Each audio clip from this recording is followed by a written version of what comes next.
Hello, I am Dr. Jatin Asher, ophthalmologist from Mumbai Eye Care, Ghatkopar East, and I am going live with Unimoms, the universe of mothers, the largest group of mothers. Hello.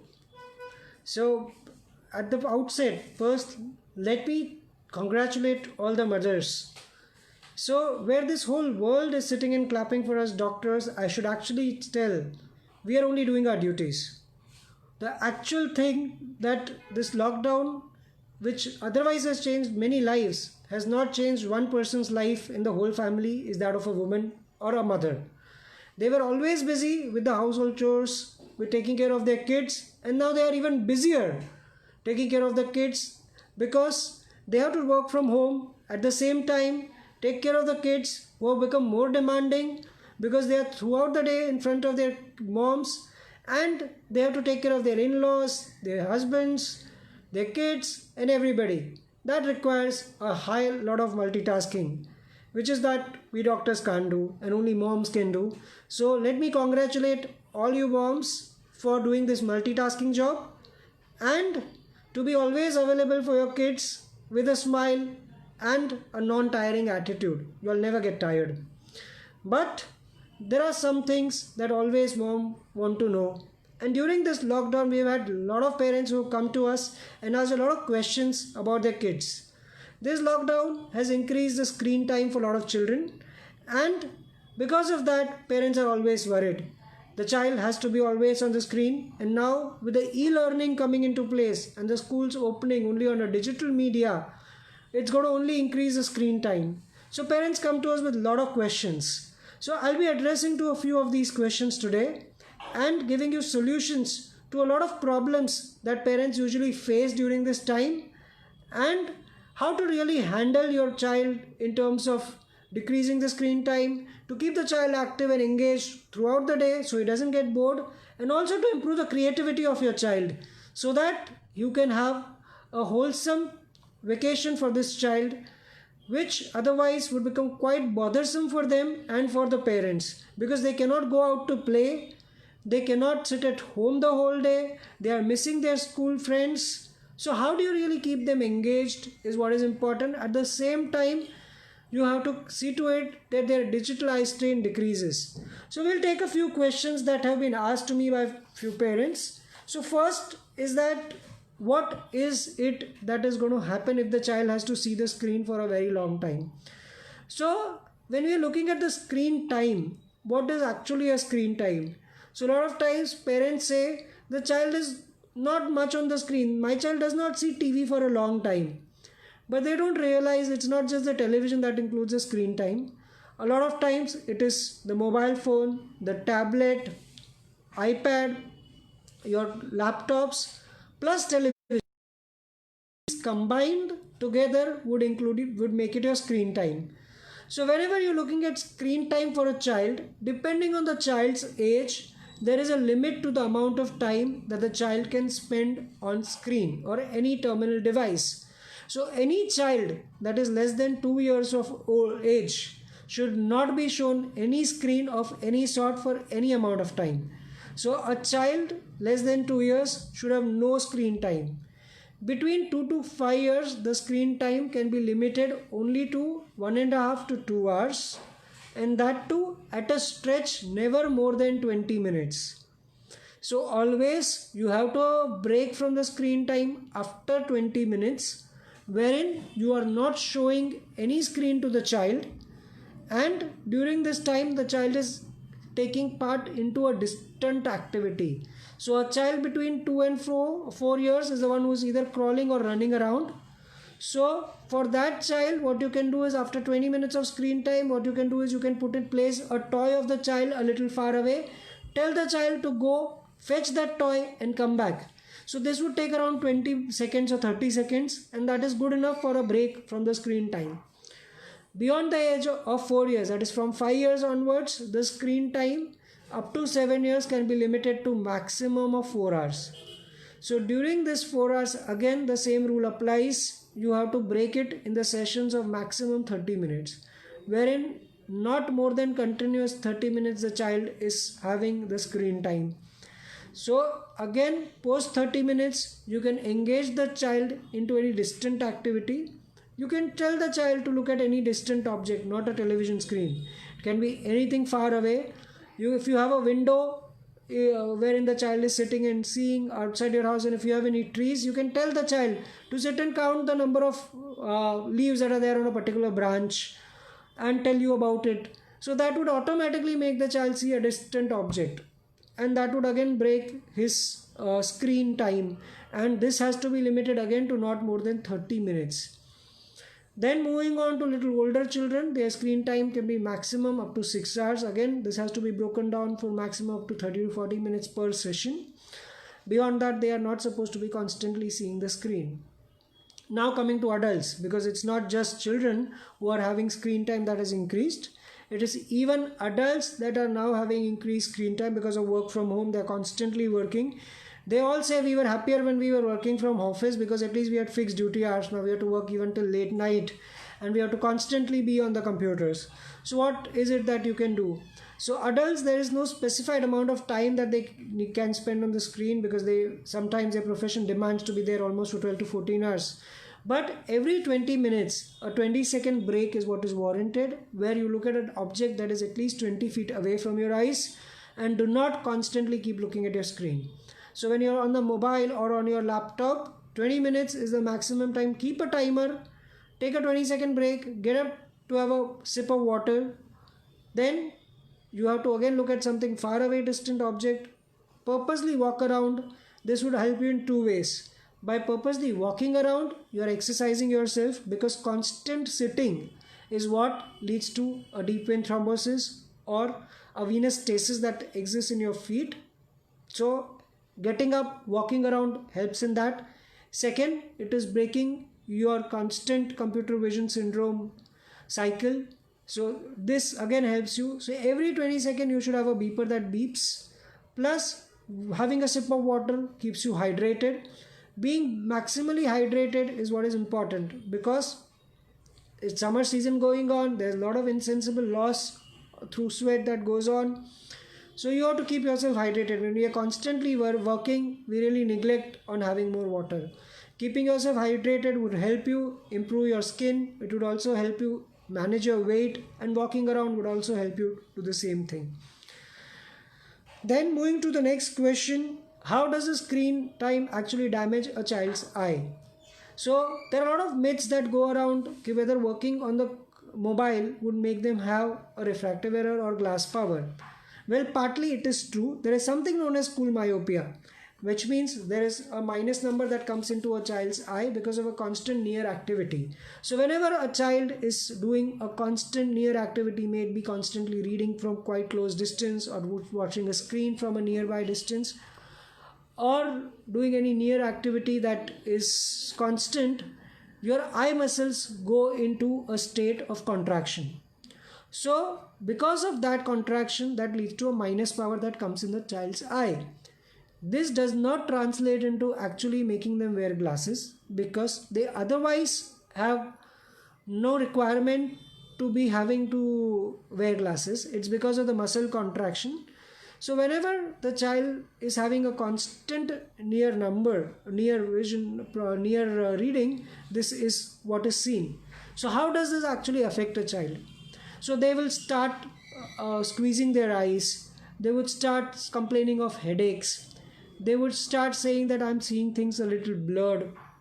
So in those cases, they would require an examination after putting eye drops, which are dilating drops, which lead to relaxation of the eye muscles. And then we can actually gauge whether they actually need to wear glasses or no.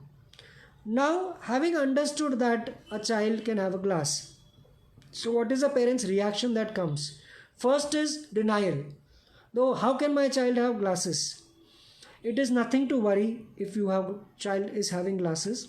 It's quite common to have glasses. My advice to all parents when they realize that the child has got glasses is not to show worry. I've seen a lot of moms start crying. Oh, my child has got glasses, now what will happen? Don't do that. Children do pick up these things and they feel scared. They feel there's something extremely wrong with them. Motivate them. that no, they need to wear glasses, because unless a child is motivated that they have to wear glasses, they possibly will not wear glasses, and that would really hamper their overall development. How does that happen? If the child who has got a refractive error or a glass power does not see clearly, he will lag behind other children in terms of his vision, in terms of his academic activities, in terms of his ability to grasp things, because he's seeing things blurred. He will lose interest slowly in copying things from the board. He would lose interest in watching things that are distant. He would lose interest in going out and playing with a ball or any item which requires a good visual acuity. So, if ever you realize that the child has got glass power, he has to be motivated to wear glasses and constantly wear them. Second question that the parents always ask us is that if we give the child glasses and he wears glasses constantly, will his number go away? No, it does not happen so. A refractive error, which is because of the change in the length of the eye, because of a growing eye, does not decrease by constant wear of glasses. Only if the refractive error or the glass power has come because of the eye muscle contraction, or what we call in medical terms muscle accommodation, that can decrease or change over a period of time after you wear a correct refractive correction, because what you are doing is relaxing the muscle contraction, relaxing the eye muscles, and hence the number can decrease with that or eventually go away. But if the child's eye number is because of the increase in the length of the eye, which is what we call axial myopia, or because of the eye being a little longer, in those cases it is important to really check them every 6 months, because as the child is going to grow, his number is going to keep increasing. Okay, so that's why it is important that you have to motivate them that they have to wear glasses and be regular on a checkup. A lot of times parents also ask questions that we have two kids, one of them has got glasses, the other one does not have glasses, and now what to do? Yes, it is possible. A lot of times parents may not have any refractive error, the children can still have refractive error. Two siblings, one of them may have a refractive error, the other one may not have a refractive error. In those cases, it's still important that you motivate them. A lot of times children emulate what parents do. So what you can do is get yourself a zero power glass if you're not wearing any glass, and wear it and move around. Tell the child that there is a competition between you and me who wears the glasses for the whole day. So in those cases, they will be motivated to wear glasses. So that is very, very important that you motivate your child so that he wears glasses. Another question that is asked is that since the children are having a constant mobile work, and now that the school are starting e-classes, whether we should give them any Blu-ray protective glasses or anything that is going to avoid any Blu-rays. None of these things have been proven till now that these devices help, because most of the mobile phones or tablets, they themselves have a blue light protection mechanism that is inbuilt, so you really don't require any additional glasses for that same thing. So it's not really required that they need to be wearing any such screen guards or anything on their screens or on the glasses. That's not required. So that is another thing. Then most important thing is that how do you keep your child engaged, because a lot of children are still very young and they don't have school and parents are very busy, so they really don't know what to do with keeping their child engaged, and they say the child does not eat on time. So the simplest thing for a parent is to switch on a cartoon on a YouTube and keep it in front of the child. So what actually you are doing is that it's not that if you start a cartoon the child is going to eat. You are actually making a bad habit that happens to the children. It's not the child who's developing this habit, it's a parent who's going to make the child have this habit. Okay, so what is really, really important is that you avoid keeping any mobile phone or YouTube on when you're feeding the child. It's better to keep a storybook handy at that point of time and read out a story to the child. That will develop a more imaginative power in the child. You always tell them to really see a particular picture in the story and tell them to narrate the story. You can possibly read out one page of the story to the child and tell him to actually make up a story. Make the child imaginative. See, what is more important? You have to tell the child to create stories. So stories are the best way you can really improve your imaginative power. So every day you have to tell the child that I'm going to read out one page of a story to you. Based on that, for a little older child, this is definitely feasible. For very young kids, it may not be possible. Tell them that you have to continue this story further, and you have to imagine these characters, and you have to now speak on their behalf and make up a story. See, these are the best mechanisms by which you can make the child's brain develop. Always a child is going to become more imaginative, they are going to be more creative if they make up stories. So best is what they are going to remember, even in terms of their education, in terms of their schooling, in terms of their studies. Always teach them the item which is there in the curriculum in form of a story. So if they are having a history class learning up, there's no need to rote learn that. Absolutely not required. Emulate that as in a form of a story. As if how things happened that time. And if they were in that place, how would they have changed the scenario? This would help the child to be a little more creative, more imaginative. Tell them to paint, draw a particular thing that has come into their mind. Say, if they tell them every day, give them a piece of paper and a pen or a paper, tell them whatever comes to your mind in form of a story, please draw it or pen it down. These are actual exercises that would help not only their creativity, their hand-eye coordination, which is extremely important.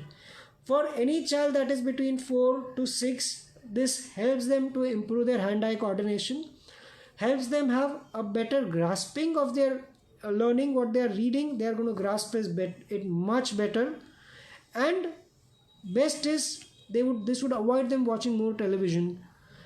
Give them more books to read that way with a lot of pictures in it. Instead of showing them cartoons on a mobile, show them on books. Tell them to make stories out of it. That is going to help them. Next question is that parents are asking us about lazy eyes. A lot of parents have noticed that the child is using only one eye. Or sometimes even when they come for a routine checkup, we really understand that the child is having one eye that is lazy.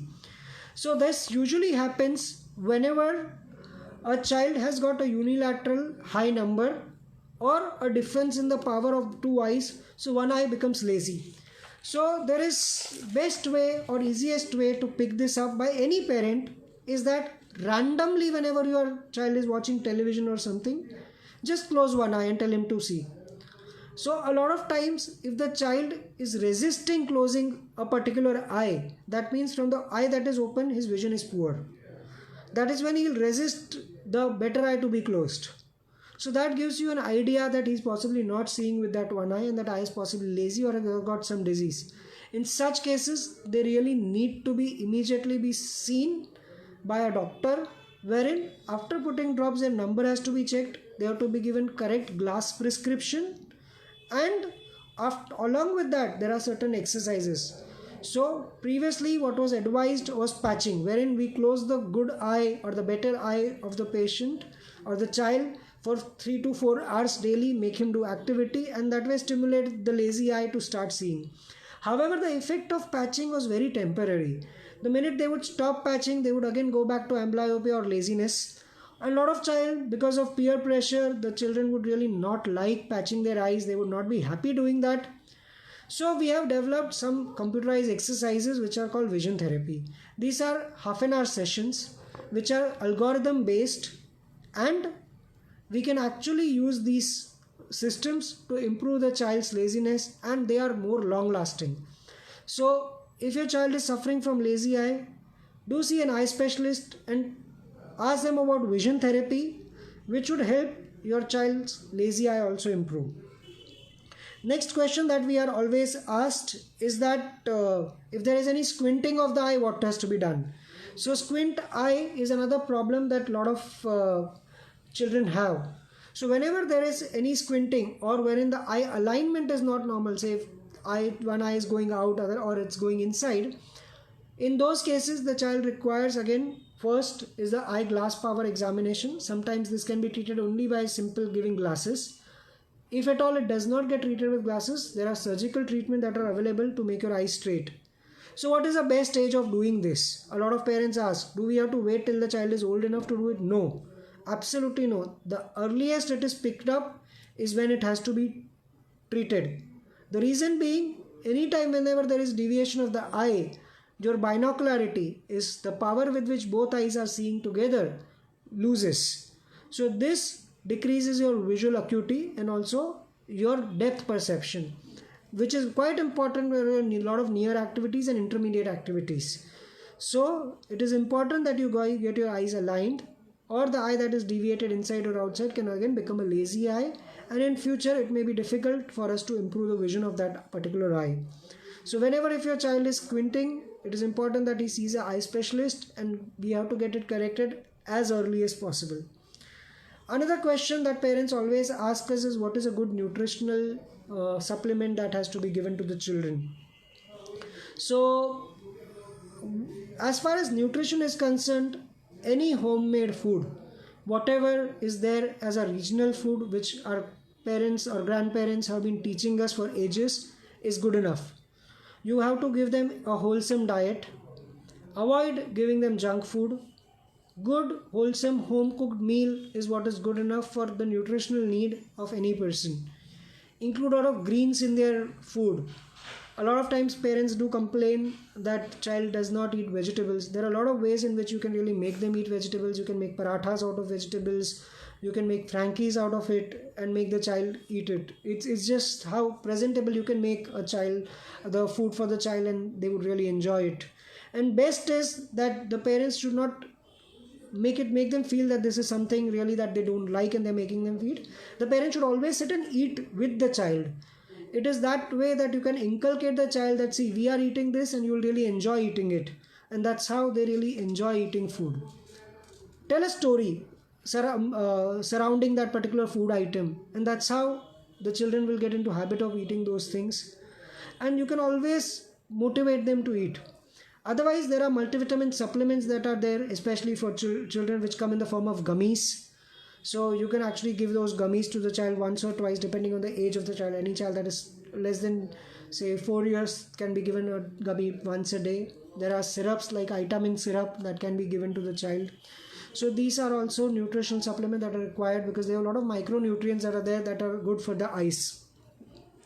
So again, coming back to other things like other do's and don'ts that should be done for children during this lockdown period. I understand a lot of parents are still not allowing children to go down to play.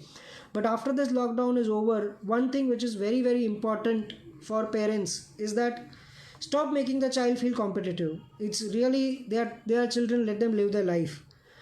Most important thing, time that is there in the evening for a child, that is between 5 o'clock to 7 o'clock, is to go out, run, play with their schoolmates or their building mates. They have to be in a habit to go out and run. It's extremely important.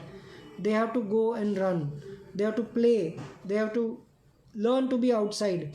Because if we are going to restrict them going out, we are going to keep them having one classes after the other classes, it's really not going to help them. They have to be really motivated to go out, look at distant objects, look at greens, look at trees, look at plants. These are very important things. So that is going to overall develop their better vision, their better eyesight. We always keep hearing that my grandmother was 70, 80, she did not wear glasses. The lifestyle was different. Their near activities were much lesser than what we have today. Most of the problems we are facing today is because our world is only limited to a feet or 2 feet. We hardly have to look at things that are far away. So expose your children to that lifestyle where they have to look at things that are distant away. That will automatically improve their eyesight. That will help their eye muscles relax. They will improve their distant vision acuities. And that's how you can really keep your child healthy also. This is what is extremely important for us. So always motivate your child to do almost all the activities that they are there. Few things that are again important to note, that there's a question that has been asked, that the eyes turn red when the child is watching TV. It is actually not a disease. A lot of times a lot of near activity or television activity can lead to little watering in the eye, but it is important. A lot of children also have pollen allergy, which is more common in this season. So having understood that if the child has got a pollen allergy, That leads to redness of the eye, which is quite seasonal, which is more commonly seen between March to June, July, and again between October and November. So this is called vernal keratoconjunctivitis or spring catarrh. In these cases, they need to be treated with anti-allergic drops, and that would decrease their redness of their eyes.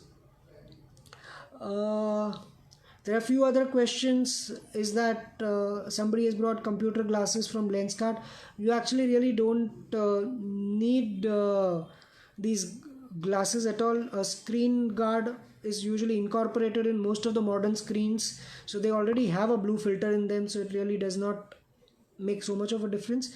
A lot of times these glasses really help you a little bit of psychologically. You feel that, oh, I won something and I'm feeling better. See, unless you have a photophobia, you really don't need any of these glasses. Now a few questions that would be for adults that is there during this lockdown. So a lot of adults are also having extremely high screen time. So like I again told you, try to break your screen time into breaks. I understand people are busy with their work, and especially working women. I mean, hats off to you all, because you all have to take care of your household work. Your in-laws seeing you at home now start expecting you to work more. They would always say that you are just at home and you're working from home. Why don't you do the whole household work? Because we don't have house helps anymore. Most of us still don't have servants coming in. And kids seeing their parents around, they want them to play. So it's extremely a difficult situation. You are between a fire and the Red Sea. So it's like whether to take care of your child, your in-laws, plus the pressure of office work which has to be done from home. And now that you're working from home, it's a good excuse that the bosses give. You are at home, so you can work even till late time. So I understand all these things, and hats off to all the mothers to be doing multitasking, and keep up the good work. Keep smiling. That's the best thing that you can do to relieve your stress in this difficult times. And most importantly, motivate your children to be away from the screen as far as possible. I understand schools are now having a lot of e-learning. You have to do breakup of this e-learning also. Say maximum time for a class should not be more than half an hour to 45 minutes. Request the school that half an hour 45 minutes, after which you give us a compulsory 5-minute break. In those 5 minutes, the child is not going to look at the mobile, not going to look at the screen, not looking at any near activity. Like I told you, make them do a distant activity. Tell them to go to another room, pick up something else and come from that room. Fetch a glass of water for themselves. This is the time you can actually make your child a little more independent. They have to really learn to do their own activity. And that's going to really help them overall develop not only their eyes but their overall personalities. Because the attitude that we show them today is what is going to make them their future.